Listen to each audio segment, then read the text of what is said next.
नमस्कार। इस वीडियो में आज हम भारतीय अर्थव्यवस्था का एक बहुत ही महत्वपूर्ण टॉपिक आर्थिक नियोजन उसके बारे में चर्चा करेंगे। जैसे हम अपने परिवार को अच्छी दिशा देना चाहते हैं या उसमें तरक्की करना चाहते हैं तो हम कुछ पहले से प्लान करते हैं। वैसे ही गवर्नमेंट्स देश को सुचारू रूप से चलाने के लिए, देश आगे उन्नतिशील रहे, प्रगति करता रहे, आर्थिक समृद्धि बढ़े, आर्थिक विकास बढ़े, लोगों के बीच भाईचारा रहे, कोई शोषित ना हो, इन सब के लिए अपना प्लान बनाती है। तो प्रमुख उद्देश्य जो हमारा नियोजन होता है, आर्थिक नियोजन, उसके कई सारे प्रमुख उद्देश्य हैं, जिसमें कि पूर्ण रोजगार की प्राप्ति है। कोई भी देश, चाहे डेवलप्ड इकॉनमी हो चाहे डेवलपिंग इकॉनमी हो, कहीं पर भी पूर्ण रोजगार का स्तर प्राप्त नहीं होता है, पर सरकार का हमेशा प्रयास ये रहता है कि पूर्ण रोजगार के जितना भी करीब रहें, मतलब ज़्यादा से ज़्यादा लोगों को एम्प्लॉयमेंट प्रोवाइड कर सकें। फिर इसी से जुड़ा हुआ है निर्धनता को कम किया जा सके, और फिर आपका किस तरीके से इकोनॉमिक ग्रोथ को बढ़ाएं, शिक्षा के क्षेत्र में किस तरीके का प्लान बनाना है, किस प्रकार की शिक्षा होनी चाहिए, हमें अपनी परंपराओं को ध्यान में रखते हुए शिक्षा प्रणाली अपनानी है कि हमें वेस्टर्न मॉडल को अडॉप्ट करते हुए शिक्षा प्रणाली बनानी है। क्योंकि एक भी अगर हमसे कुछ सरकार से मिस्टेक हो जाएगी तो उसका रिपरकशन या इम्पैक्ट बहुत आगे तक रहेगा। तो गवर्नमेंट अगर कोई भी अपना प्लान बनाती है तो उसको बहुत ही सोच समझकर अपने प्लान को बनाना पड़ता है। बहुत सारे लोगों के सुझाव लेके बहुत मिल बैठ कर ये प्लान्स ड्राफ्ट होते हैं, और फाइनली जब पास होते हैं तो वो हमको आगे सामने दिखते हैं कि हाँ, ये प्लान बना था और इस प्लान के ये मेन होते। समावेशी विकास का मतलब हुआ कि जो भी विकास हो रहा हो उसमें सभी का योगदान हो, या सभी लोग उसके भागीदार हों और सभी को उसका फल भी मिल रहा हो, जो लाभ है वो भी सभी को मिल रहा हो। तो समावेशी विकास भी एक उद्देश्य हो सकता है। सामाजिक न्याय व्यवस्था कायम करना, वो भी एक उद्देश्य हो सकता है कि कोई किसी का शोषण ना करे, किसी को एक्सप्लॉइट ना करे, किसी को ह्यूमिलिएट ना करे, या किसी के साथ अत्याचार ना करे। तो इस तरीके के ब्रॉड उद्देश्यों को लेकर अर्थव्यवस्था के लिए नियोजन का रास्ता अपनाया जाता है। तो इसमें हम पहले देखेंगे कितने प्रकार के नियोजन हैं, जिसमें से गवर्नमेंट चूज़ कर सकती है कि उसकी इकॉनमी के लिए किस प्रकार का नियोजन ठीक है। तो पहला है, अगर हम डिफरेंस देखें तो साम्यवादी और प्रजातांत्रिक नियोजन, यानी सोशलिस्ट एंड डेमोक्रेटिक प्लानिंग। तो जो सोशलिस्ट कंट्रीज़ होंगी वो सोशलिस्ट प्लानिंग अपनाएंगी, और जो डेमोक्रेटिक कंट्रीज़ होंगी वो डेमोक्रेटिक प्लानिंग अपनाएंगी। सोशलिस्ट कंट्रीज़ में जो भी प्लान बनेगा, जो भी क्या उत्पादन होना है, कितना उत्पादन होना है, किस क्षेत्र में उत्पादन होना है, ये सारी, कितने लोगों को एम्प्लॉयमेंट देना है, सब कुछ गवर्नमेंट डिसाइड करती है। पूरा जो फुल कंट्रोल है साम्यवादी अर्थव्यवस्था में या सोशलिस्ट गवर्नमेंट्स में, वो गवर्नमेंट के हाथ में होता है, वही सब कुछ डिसाइड करती है। और जो आपका डेमोक्रेटिक प्लानिंग है, डेमोक्रेटिक प्लानिंग में सभी की सहभागिता हो, जो भी उद्योग सेटअप किए जाएं या सर्विस सेक्टर सेटअप किया जाए, या जो एग्रीकल्चर सेक्टर में क्या प्रोडक्शन हो रहा है, इसमें सब कुछ थोपा नहीं जाता। लोगों की सलाह ली जाती है, या रिप्रेजेंटेटिव ऑफ पीपल जो पार्लियामेंट से पास कराई जाती हैं चीज़ें, जो सबके अनुमोदन के बाद ही वो क्रियान्वित होती हैं। तो मतलब ये है कि लोगों, क्योंकि वहाँ पार्लियामेंट्स में या असेंबलीज़ में आपके रिप्रेजेंटेटिव ऑफ पीपल ही हैं, तो ये मान लिया जाता है कि हाँ, ये लोगों का ऐसा विचार है, तो ये चीज़ होनी है। तो इस तरीके से प्लान्स बनाए जाते हैं। तो जो साम्यवादी प्लानिंग है, उसमें बहुत ज़्यादा फ्रीडम नहीं है लोगों को अपने विचारों को व्यक्त करने की, या उनके क्या टेस्ट हैं, उनके क्या प्रेफरेंसेस हैं, वो क्या चाहते हैं, इस तरीके की चीज़ों को अपनाने की। फिर जो लोकतांत्रिक है, जैसे कि भारत है, तो इसमें जो कोई भी चीज़ सरकार मनमाने तरीके से नहीं कर सकती। फॉर एग्ज़ाम्पल अगर हम दें तो जब जनसंख्या नियंत्रण की बात आई तो उसमें चाइना ने एकदम वन चाइल्ड नॉर्म बना दिया, क्योंकि वो सोशलिस्ट कंट्री और सभी को वो फॉलो करना पड़ा। जिसने नहीं फॉलो किया उसको दंड मिला, या डर के मारे लोगों ने उनको वो फॉलो ही करना पड़ता है। फिर दूसरी तरफ भारत जैसा देश है कि वहाँ पर जनसंख्या नीति 1956 में ही बन गई, उसके बावजूद हम जनसंख्या को बहुत ज़्यादा अभी भी कंट्रोल नहीं कर पाए हैं। कुछ वर्ग है जो कि आपका one child two child norm adopt कर रहा है, और कुछ वर्ग ऐसे हैं वो एकदम गैर जिम्मेदाराना तरीके से मतलब 2 से ज़्यादा बच्चे 5-10 बच्चे भी पैदा कर रहे हैं। तो यहाँ पे जनसंख्या नियंत्रण नीति क्यों नहीं ठीक से लागू हो पाई? क्योंकि लोकतांत्रिक व्यवस्था है। तो कुछ लोकतांत्रिक व्यवस्था के भी गुण दोष हैं, उसी प्रकार से साम्यवादी अर्थव्यवस्था के भी कुछ गुण दोष हैं। पर प्लानिंग का एक माध्यम है अलग अलग कंट्रीज़ जिसको अडॉप्ट करें। जैसे इंडिया ने जब, वैसे तो इंडिया डेमोक्रेटिक कंट्री है, पर इंडिया ने जब अपनी प्लानिंग स्टार्ट की तो उसने मिक्स्ड इकोनॉमी का मॉडल अपनाया, यानी प्राइवेट सेक्टर और पब्लिक सेक्टर दोनों को एग्जिस्ट करेंगे। वो बात अलग है कि शुरू में पब्लिक सेक्टर का कंट्रोल ज़्यादा था या रोल ज़्यादा था, और 1991 की पॉलिसी के बाद धीरे धीरे प्राइवेट सेक्टर को चीज़ें देने जाने लगी और लिबरलाइजेशन हो गया। लाइसेंसिंग प्रणाली को समाप्त कर दिया गया कुछ 3-4 उद्योगों को छोड़कर। तो इस तरीके की जो व्यवस्था है, ये डेमोक्रेटिक सिस्टम में पब्लिक क्या चाहती है, इस तरीके की चीज़ों को हमने अडॉप्ट किया। और हमने क्योंकि शुरुआत थी, प्लानिंग कैसे करनी है लोगों को नहीं पता है, साहसियों को कौन से क्षेत्र ज़्यादा इम्पॉर्टेंट है, कहाँ पे इन्वेस्टमेंट होना है, तो सब आप प्राइवेट सेक्टर के हाथ में नहीं छोड़ सकते थे। इसलिए हमने कैपिटलिस्टिक इकॉनमी नहीं अपनाई, हमने मिक्स्ड इकॉनमी अपनाई, जिसमें निजी क्षेत्र और सार्वजनिक क्षेत्र दोनों का ही महत्वपूर्ण योगदान हो। और उसमें भी शुरू में सार्वजनिक क्षेत्र का रोल ज़्यादा था, और अब निजी क्षेत्र भी हावी होता चला जा रहा है। और सबके कुछ लाभ होते हैं, या कह सकते हैं मेरिट्स होती हैं, और कुछ डीमेरिट्स होती हैं। यही सरकार का काम है कि किस तरीके से प्रॉपर बैलेंस बनाकर चलना है, क्योंकि जो सरकारी विभाग ही ऐसा है कि बहुत अच्छे से काम करेंगे ऐसा नहीं देखा गया। क्योंकि 1990 की क्राइसिस ही इसीलिए आई कि गवर्नमेंट लोन पे लोन लेती चली गई, और जो सार्वजनिक उद्यम थे जिनमें वो लगा रही थी उनसे रिटर्न नहीं मिल रहे थे, इस वजह से वो लॉस पे जा रही थी, और उस लॉस को भरने के लिए लोन ले रहे हैं। जब आप लोन ले रहे हैं और आपको उसको चुकाने के लिए आपका आय नहीं सृजित हो रही है, तो वो ऋण का बोझ बढ़ता ही जाएगा, और इस तरीके से सरकार ऋण जाल में फंसती जा रही थी। और तब हमने ये रियलाइज़ किया कि अब बहुत साल हो चुके आज़ादी के, और अब प्राइवेट सेक्टर के हाथों में धीरे धीरे उनका चीज़ों को देना शुरू करना चाहिए। और फिर 1991 की पॉलिसी के बाद हमने प्राइवेट सेक्टर को ज़्यादा इंट्रोड्यूस किया। पर यहाँ पर सरकार का रोल ख़त्म नहीं हो जाता।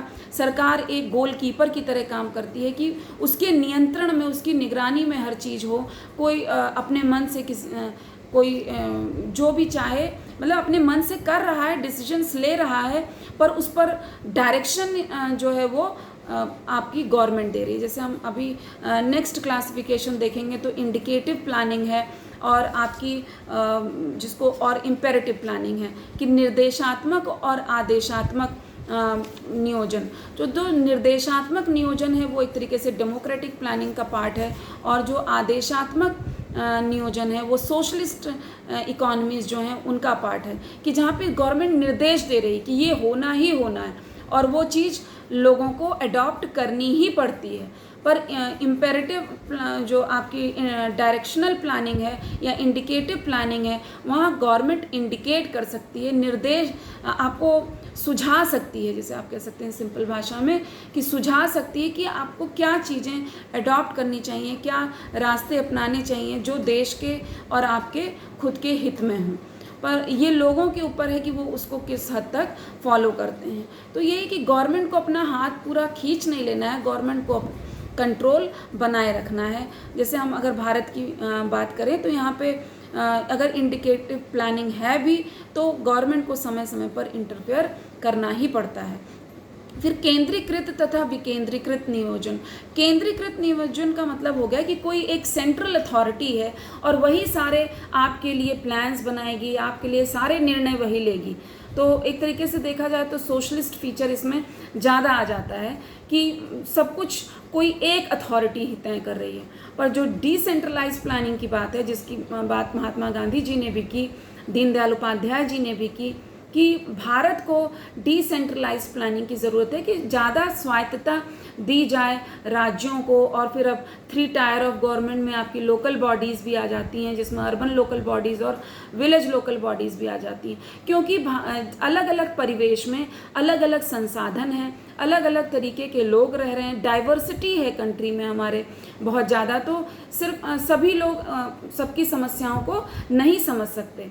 तो जो सेंट्रल गवर्नमेंट है वो एक ब्रॉड प्लान बना के या कुछ एक इंडिकेटिव प्लान बना सकती है और स्टेट्स को थोड़ा फ्रीडम देती है कि आप अपने अनुसार भी प्लान्स बनाएं। तो स्टेट प्लान्स भी बनते हैं और सेंट्रल प्लान्स भी बनते हैं। सेंट्रली स्पॉन्सर्ड स्कीम्स भी होती हैं, स्टेट की अपनी स्पॉन्सर्ड अपनी भी वो उसकी स्कीम्स होती हैं जो वो खुद भी चलाती है।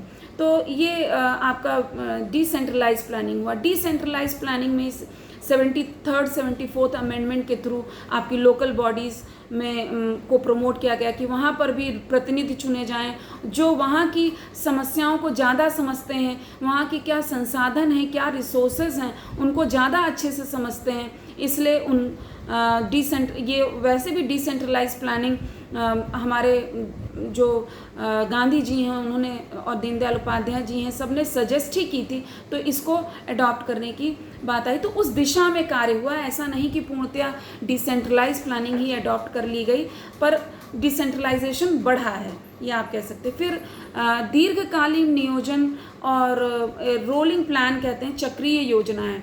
दीर्घकालीन नियोजन, जैसे मान लीजिए हमारे यहाँ 5 ईयर प्लान्स थे, तो 5 ईयर प्लान्स जो है आपका शॉर्ट टर्म प्लान हो सकता है या मीडियम टर्म प्लान हो सकता है। पर अगर दीर्घकालीन या पर्सपेक्टिव प्लान बनाना है तो आप आज से 10 साल, 15 साल, 20 साल का कोई टारगेट सेट कर सकते हैं कि हम इतने साल में बर्थ रेट इतनी ले आएंगे, डेथ रेट इतनी ले आएंगे, या हम इकोनॉमिक ग्रोथ को यहाँ तक पहुँचा देंगे, या हमारे इंफ्रास्ट्रक्चरल फैसिलिटीज़ को, एनर्जी यूज़ को हम इतना बढ़ा देंगे। तो जो लंबे समय के लिए टारगेट्स लिए जाते हैं उन्हीं को ध्यान में रखते हुए जितने भी प्लान्स बनेंगे, चाहे वो एनुअल प्लान्स बने, चाहे वो शॉर्ट टर्म प्लान्स बने, चाहे वो मीडियम टर्म प्लान्स बने, उस ब्रॉड पर्सपेक्टिव को ध्यान में रखकर ही बनाए जाते हैं। कि अगर उसमें कहा जा रहा है किसी चर को बढ़ाना है तो उसमें बढ़ाना ही, अगर रोजगार को बढ़ाना है तो सारा प्लान ऐसा ही बनेगा इनमें जो रोजगार को बढ़ाने की दिशा में काम करेगा। गरीबी को कम करना, ये पर्सपेक्टिव प्लान होगा कि टारगेट लेंगे हम इतने साल में ये अचीव कर लेंगे, आज से 15 साल बाद या 20 साल बाद या 10 साल बाद कुछ कोई एक फिक्स टारगेट अचीव कर लेंगे। तो उस बीच में जितने भी प्लान्स बनेंगे उस ब्रॉड पर्सपेक्टिव को ध्यान में रखकर बनेंगे। इसको दीर्घकालीन नियोजन या पर्सपेक्टिव प्लान कहते हैं।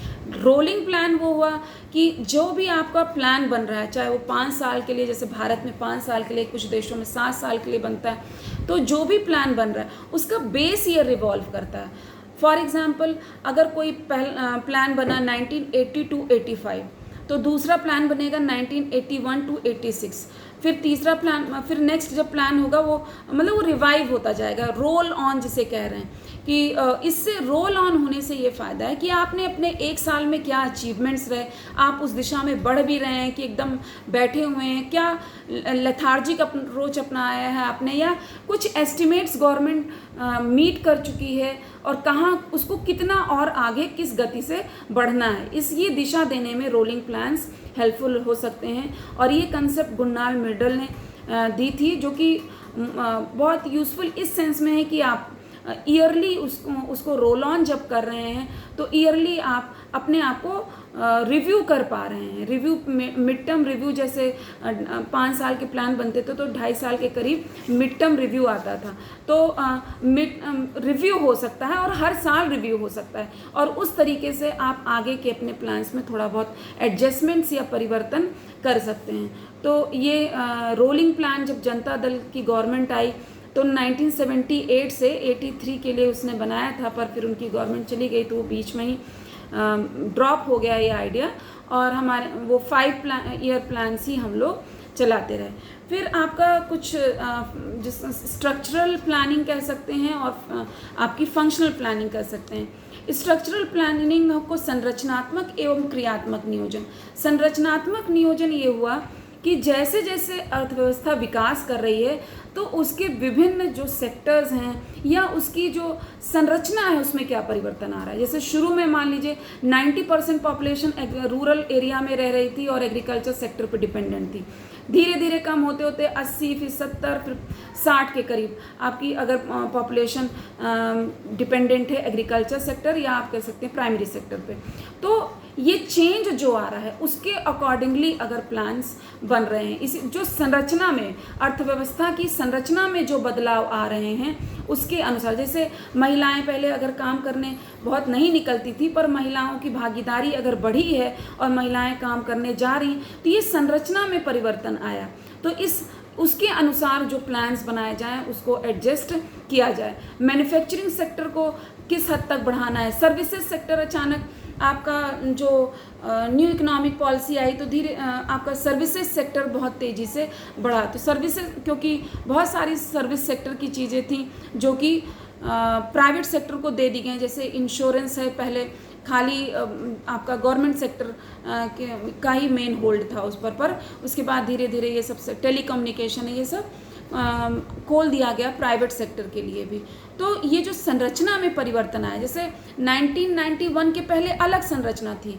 मिक्स्ड प्लानिंग में पब्लिक सेक्टर का रोल मैक्सिमम था, प्राइवेट सेक्टर को बहुत सारे लाइसेंस लेके या बहुत प्रोसेस से पास करके वो उद्योग मतलब काम करती थी। उद्योगों में काम करना या आपका लाइसेंसिंग पॉलिसी, उनको उतना लिबरलाइज नहीं थे वो लोग, या मतलब उतनी छूट नहीं थी। और बहुत सारे उद्योग ऐसे थे जिसमें प्राइवेट सेक्टर अलाउड ही नहीं था। तो इस चीज़ को कम किया गया कि ज़्यादा से ज़्यादा उद्योग प्राइवेट सेक्टर के लिए खोले गए। तो ये 1991 के बाद की संरचना और 1991 के पहले की संरचना में फ़र्क है। इधर कुछ साल 5-10 सालों में देखें तो 10 सालों का देखें तो उसमें और ज़्यादा परिवर्तन होगा। आज से 20 साल बाद देखें तो और संरचना में परिवर्तन होगा।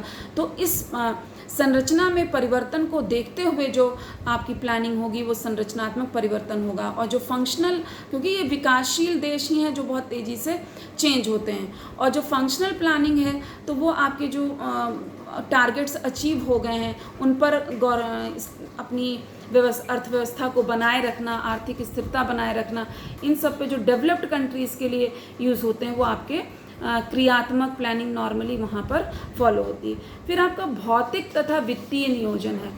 फाइनेंशियल प्लानिंग, जैसे गवर्नमेंट अपने प्लान्स में मनी टर्म्स में कितना दे रही है, तो मनी टर्म्स में क्या एलोकेशन और कितने करोड़ का एलोकेशन एग्रीकल्चर सेक्टर में है, कितना शिक्षा पर है, कितना स्वास्थ्य पर है, कितना उद्योगों के लिए है, कितना एक्सपोर्ट ओरिएंटेड यूनिट्स को बढ़ाने के लिए है। तो अलग अलग मदों पर कितना खर्च कर रही है मॉनेटरी टर्म्स में, तो ये फाइनेंशियल प्लानिंग हो गई।